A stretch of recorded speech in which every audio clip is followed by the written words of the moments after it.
Well, hello there, humans, bees, earthlings, whoever you are, wherever you are, whatever you're doing, and whoever you're lucky enough to be doing it to. I'm Bushka and Blitz, and I'm back for a wee little look at the changes that patch 4.1 brought us in the Brit medium line at tier 9 and 10, particularly revolving around the L7A1 and the FV4202. And the gun that they share, which is the 105mm Royal Ordnance L7A1. Now, it's a gun that is also shared, surprisingly, a lot of people don't realise, by the Leopard prototype. Apparently, it was a NATO gun, so it's a fair bell that some of the most accurate guns in the game, accurate tanks in the game, share a weapon. But the real difference with the top-of-the-line Brit meds is that they have a HESH round, a high-explosive squash head round, to go with their ever-reliable and superb gun handling.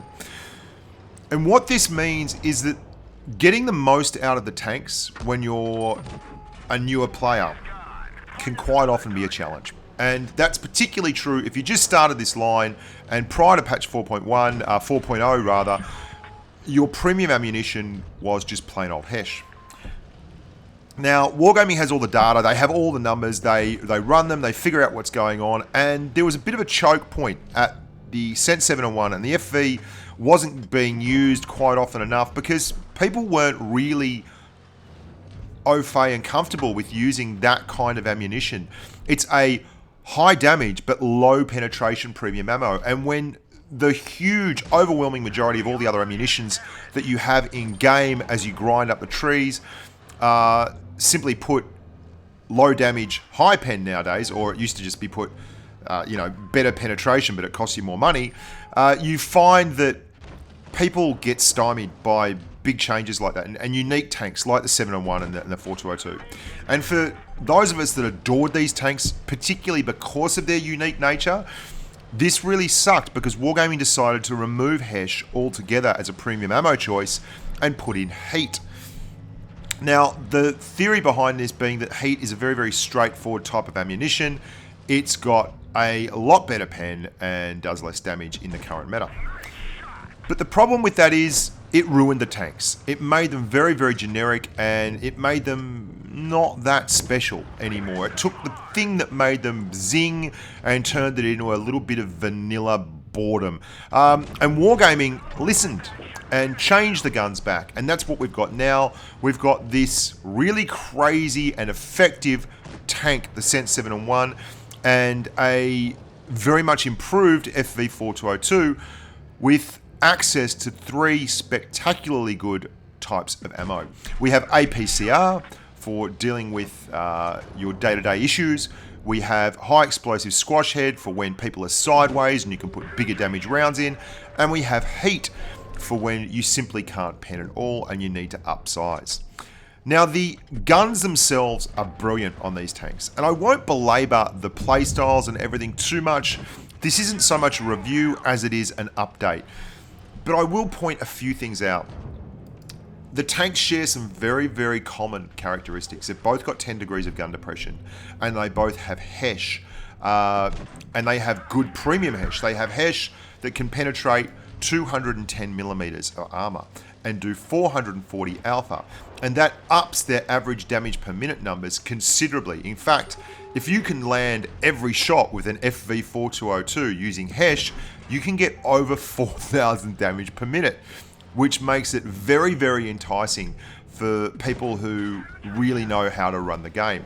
And you're going to see a couple of games and a couple of examples of me doing very well with the HESH rounds and just generally swapping out. But it's not really realistic to expect to pen with that all the time. They also have, well, no, the FV doesn't anymore. The set has very poor mobility. The FV used to have rather average mobility, but that got buffed in patch 3.1 from 40 to 50 kilometers because it's got excellent pickup, it's got very good stats all round, and it has now a very, very mobile tank.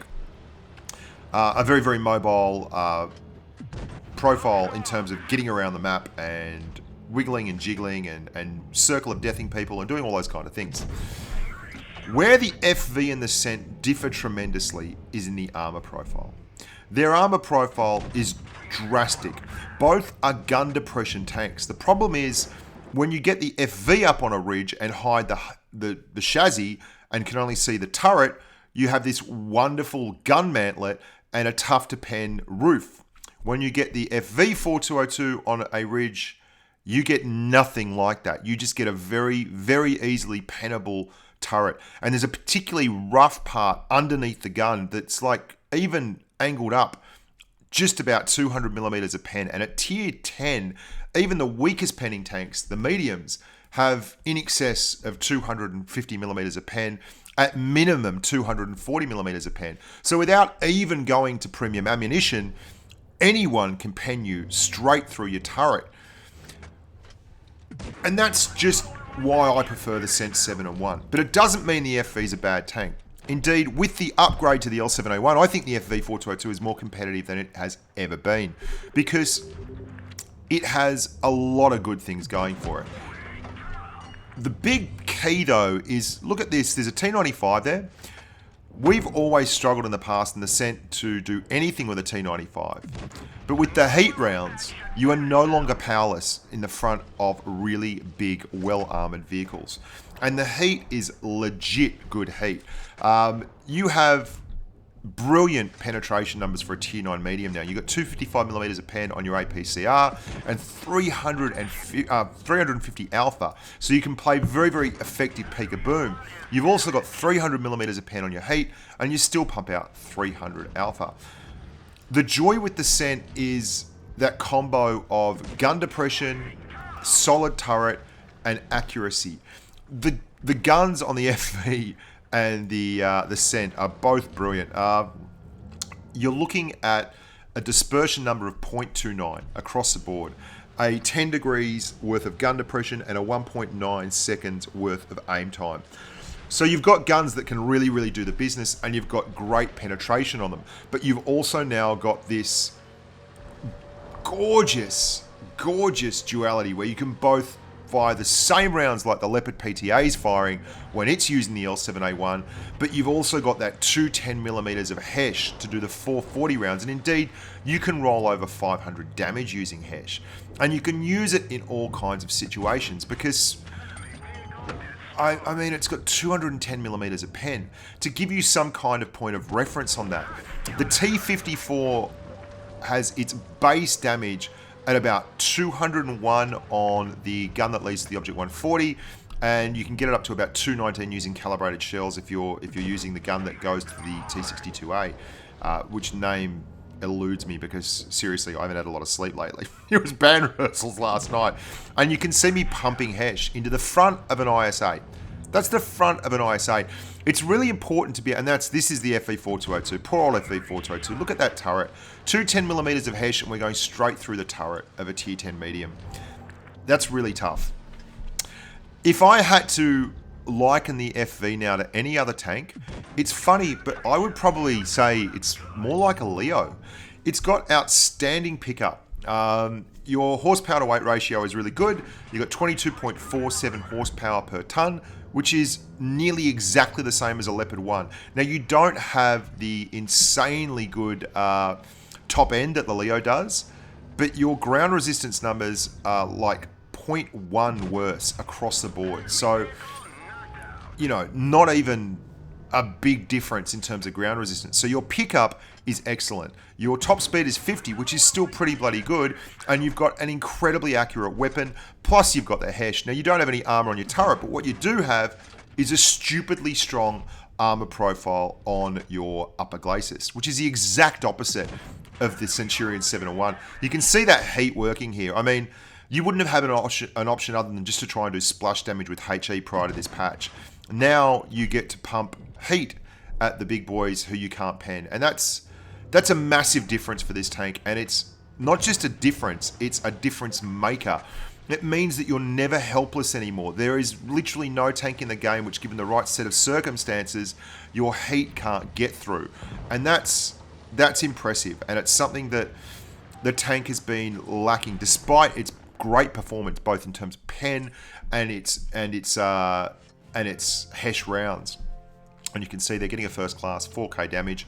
Love it. Now, I loved the Sense 701. It is my favorite tier 10, tier 9 medium. But I wasn't in love with the FV4202. Over the period of patches, it's constantly been buffed and touched up and moved forward. Like 1.7 patch 1.7, it went from 0.18 on the move coefficient to 0.12, and then they buffed in 3.1 the speed, and it's had a little bit of a DPM touch up and all that kind of thing, and it's ended up being a tank that's a lot of fun to play. And unfortunately, a lot of people don't really play it effectively. I've always loved this tank. I played it a lot, even when it was not particularly great, because I love HESH. I love the high potential damage. I'm a bit of a gambler. I love that risk versus reward factor, where if you land the shot correctly, you're going home a winner, and if you don't land the shot correctly, you're getting absolutely nothing out of it. Where that to me is like rewarding skill, and it's one of the reasons I'm really stoked that Wargaming didn't muck around too much. They had one patch to figure it all out, and then they went back to the original and worked it in so that not only do you get the heat, you get the HESH, and you get the best of both worlds. So you've got a mobile tank, you've got a tank that's got an outstanding gun performance, you've got a tank that's got the highest potential damage. I mean, I'll give you an example. A Leopard 1, which has fantastic DPM, can get up to 3,312 damage per minute, right? That's brilliant, hey. 3,562. That's amazing. The FV gets to 3,281. But if you land those HESH shells, you get to 4.1k. Now, there's really no one else that can do that. The penetration on the HE rounds for a Leo 1, which will get up to 4,000 damage, is 53. The penetration on the rounds you can use to get to your 4,000 damage is 210. Like, wow, that's massive. It's just tremendous, and it gives it scope to do so much more. It's also got really good pen for its tier. 255mm of pen at tier 10 is good. It's as good as any other tank at the tier, which is like the Leo 1. Like, that's the best next pen tank you're going to find in terms of APCR, flat APCR pen.